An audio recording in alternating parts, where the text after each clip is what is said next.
Bonjour Antoine Malo. Bonjour Ali, bonjour à tous. Ce matin, vous revenez, Antoine, évidemment sur cette attaque iranienne contre Israël, une attaque que l'on peut qualifier d'historique.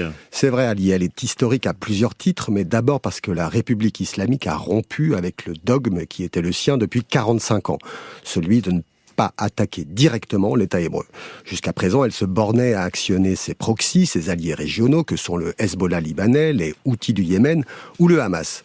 Ce qui s'est passé cette nuit sonne donc la fin de la guerre de l'ombre que se livrent les deux pays depuis des années. Après, même si l'attaque était massive, que des missiles balistiques ont été tirés, les dégâts en Israël restent limités. Alors, c'est vrai, le dôme de fer qui protège le ciel israélien a très bien fonctionné. L'aviation a aussi œuvré. Mais l'Iran aurait pu frapper plus fort.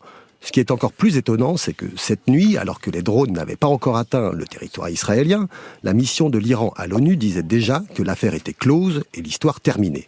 Comme si tout le monde devait comprendre que cette attaque était seulement un message géopolitique musclé, une réponse proportionnée des Iraniens à l'assassinat de leur général par une frappe israélienne à Damas le 1er avril dernier. Or, c'est évidemment bien plus que ça. Et là, l'Iran a commis une erreur stratégique majeure. Et comment l'expliquer ? C'est surprenant parce que les dirigeants iraniens ont beau être des fanatiques religieux, ils sont aussi des tacticiens avisés.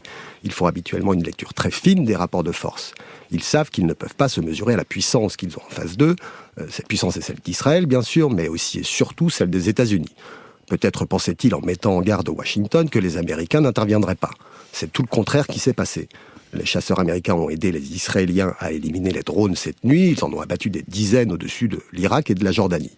En fait, les Iraniens ont permis à Israël et aux États-Unis de ressouder des liens que la guerre à Gaza avait largement distendus. Maintenant, il faut savoir jusqu'où va aller ce soutien américain et si Joe Biden, qui a parlé à Benjamin Netanyahou cette nuit, va le persuader de ne pas aller trop loin. Oui, parce que maintenant, c'est la réponse israélienne que tout le monde attend. Exactement. Le commandement israélien et plusieurs ministres ont promis une riposte sans précédent. Alors, on imagine des frappes sur des secteurs stratégiques, des raffineries, des infrastructures militaires ou des aéroports.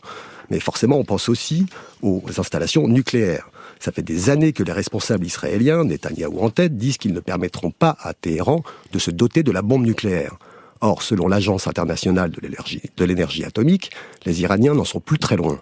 Cette séquence représente une occasion unique pour l'État hébreu de s'y attaquer, d'autant que maintenant, il peut dire qu'il a la légitimité pour le faire.